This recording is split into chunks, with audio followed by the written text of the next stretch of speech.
ஆண்டவராக இயேசு கிறிஸ்துவின் நாமத்தில் என் அன்பின் வாழ்த்துக்கள். இந்த காலவேளையிலையும் உங்களை சந்திப்பதில் நான் மகிழ்ச்சி அடைகிறேன். இன்றைக்கு நம்முடைய தியானத்திற்காக நாம் தெரிந்து கொள்கிற வேத வசனம் 2 தீமோத்தேயின் புஸ்தகம் 2வது அதிகாரம் 19ஆம் வசனம். ஆகிலும் தேவனுடைய உறுதியான அஸ்திபாரம் நிலைத்திருக்கிறது, கர்த்தர் தம்முடையவர்களை அறிவார் என்பதும். ஆகிலும் கர்த்தருடைய அஸ்திபாரம் உறுதியாயிருக்கிறது, ஆகிலும் அவர் தம்முடையவர்களை அறிவார் என்பதும். இந்த வேத வசனம் தீமோத்தேயு புஸ்தகத்தை பவுல் அடியார் தீமோத்தேயுக்கு 2ஆம் நிருபமாய் எழுதும் பொழுது அவர் சொல்லுகிறார், தேவனுக்குள் அஸ்திபாரமாய் இருக்கிறது உறுதியாய் இருக்கும்.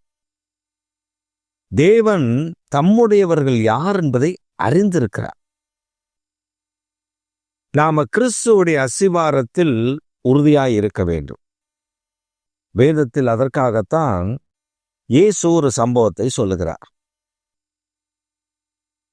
ஒரு பெரிய பட்டணம், அந்த பட்டணத்தில்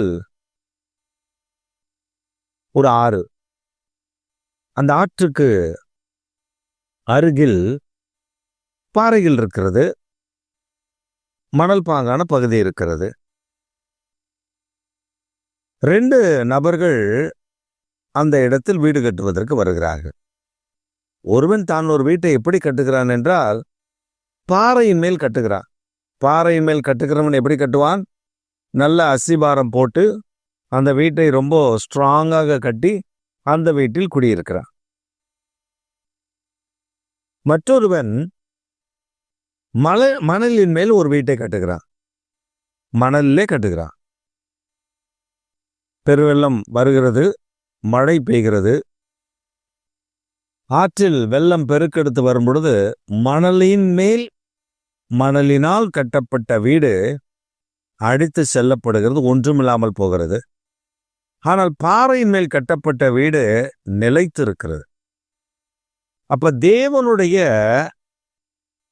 காரியத்தை, தேவனுடைய வசனத்தை, தேவனுடைய திட்டத்தில் அவருக்குள் ஆழமான அஸ்திபாரமிட்ட தேவனுடைய பிள்ளைகள் உறுதியாய் நிற்கிறார்.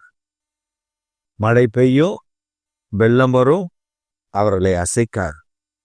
ஆனால் அந்த தேவனுடைய பிள்ளைகள் உறுதியாய் இல்லாமல் மணலின் மேல் கட்டப்பட்ட வீட்டை போல் இருக்கிறவர்களை அடித்து கொண்டு சென்று விடுகிறது. இதைத்தான் இந்த வேத பகுதி நமக்கு கற்றுக் கொடுக்கிறது. உறுதியான அஸ்திபாரத்தை அவர் அறிவார்.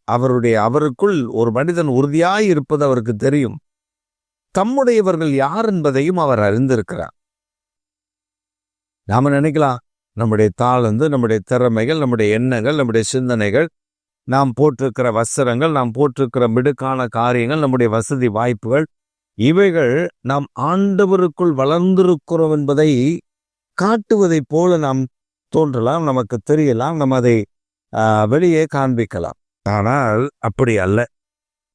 தேவன் அதை முழுமையாக அறிவார். நாம் மாம்சம் தானே, நாம் மாம்ச கண்களில், மாம்ச எண்ணத்தில், மாம்ச சிந்தனையில் பார்க்கிறோம். தேவன் அப்படி அல்ல. அவர் அறிகிற அறிவு வேற, அவர் எண்ணுகிற எண்ணங்கள் வேற. ஒருவர் சொன்னார், ஆண்டவர் என்னை அளவில்லாமல் உயர்த்தி விட்டார்.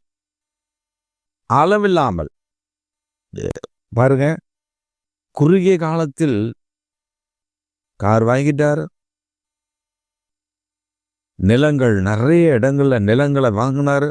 குறுகிய காலம். ஒரு பெரிய செல்வந்தரை போல வாழ ஆரம்பித்து விட்டார். அவர் வீட்டில் தேவையான பொருட்கள் எல்லாம் வாங்கினார். அவருடைய மொபைல், அதிக விலைக்கு அவருடைய மொபைல் வாங்கப்பட்டது. ஒரு நல்ல விலை உயர்ந்த மொபைலை வாங்கினார். இதெல்லாம் வாங்கிட்டார். யோசித்து பார்த்தால் வேகமாய், அதாவது மற்றவர்களுக்கு முன்பாக நாங்கள் அப்படி பணத்தில் கொடித்திருக்கிறோம் என்பதை போல காண்பிக்கிறது. ஒரு இடத்தில் அவர் பேசும் பொழுது அதை சொல்லுகிறார், நீங்க இந்த இதா என்கிட்ட சொல்லுங்க, நான் பார்த்துக்கிறேன். நமக்கு அதெல்லாம் ஒரு பெரிய விஷயமே இல்லை, சாதாரணமா பார்த்துக்கலாம்.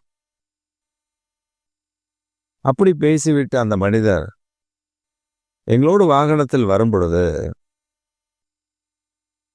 ஒருவன் ஃபோன் பண்ணுகிறான், சார் உங்களுக்காக தான் நான் எடுத்து வச்சிருந்தேன், இப்போ நான் ஊரில் இல்லை வெளியில் இருக்கேன், நான் நாளைக்கு கட்டிடுறேனே. அவன் அங்கே கழுவி ஊத்துறான், அவன் பயங்கரமாக திட்டுறான். அப்படியா சார், நான் சாயந்தரம் வந்துடுவேன் சார். அவன் இன்னொரு 1 மணி நேரத்தில் வந்துடுவான். சொல்லலாம்ல, நான் சாயந்தரம் வந்துடுவேன் சார், நாளைக்கு வந்து உங்களை ஆஃபீஸில் பார்க்குறேன். என்ன மொபைல் கடன், என்ன கார் கடன், இப்படி பல கடன்கள். மற்றவர்களுக்கு முன்பாக என்ன, நான் உயர்ந்து நிற்கிறேன் என்று பகட்டு வாழ்க்கை. ஆனால் ஒரு மனிதனை கர்த்தர் உயர்த்தி அவர் ஆசீர்வதிக்கிறார் என்பதை நம்ம எப்படி பார்க்கலாம்னா, உண்மையாய் இருக்கக்கூடிய கர்த்தருடைய பிள்ளைகளுக்கு ஆசீர்வாதம் உடனே வராது. ஆனால் வரும்போது படிப்படியாய் உயர்த்தப்படுவார். ஸ்டெப்பான உயர்வு, அதாங்க ஆசீர்வாதம். படிப்படியாய் உயர்ந்து ஒரு மேன்மையான நிலைக்கு கர்த்தர் கொண்டு வந்து அந்த ஆசீர்வாதத்தை அப்படி நிலைக்க பண்ணுவார் பாருங்க, அதுதான் ஆசீர்வாதம். அதான் நமக்கு தேவை. மற்றதெல்லாம் நமக்கு வந்து ஓடிடும்.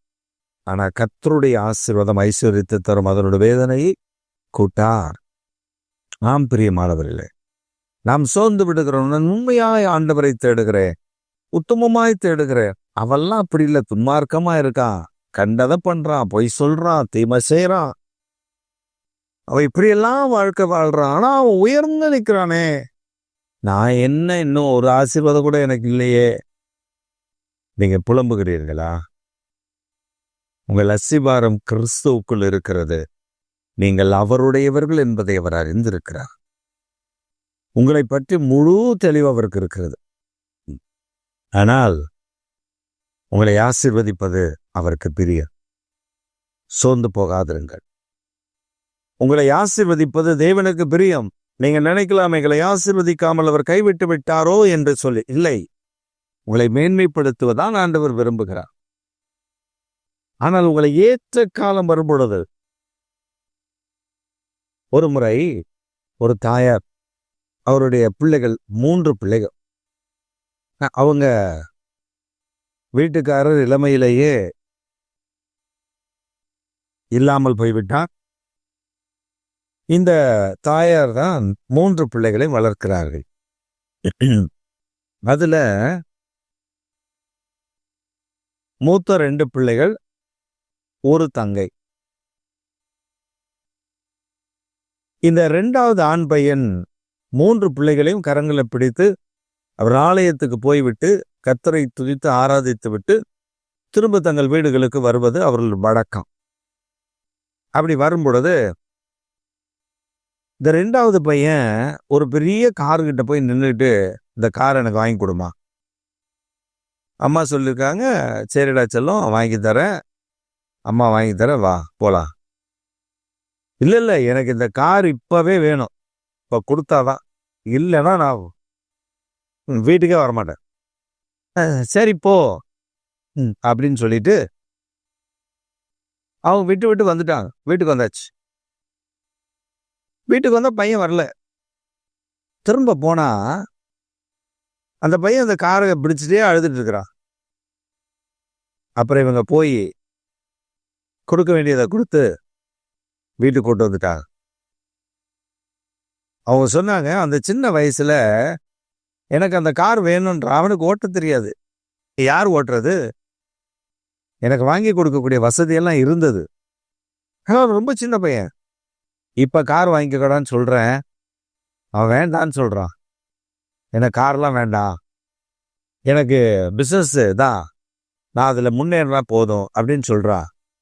இன்றைக்கு அவன் கார் வேண்டான்னு சொல்றான். ஆனா அவனுக்கு ஓட்ட முடியும், அவனால எல்லாம் பண்ண முடியும். திருமணம் ஆயிடுச்சு.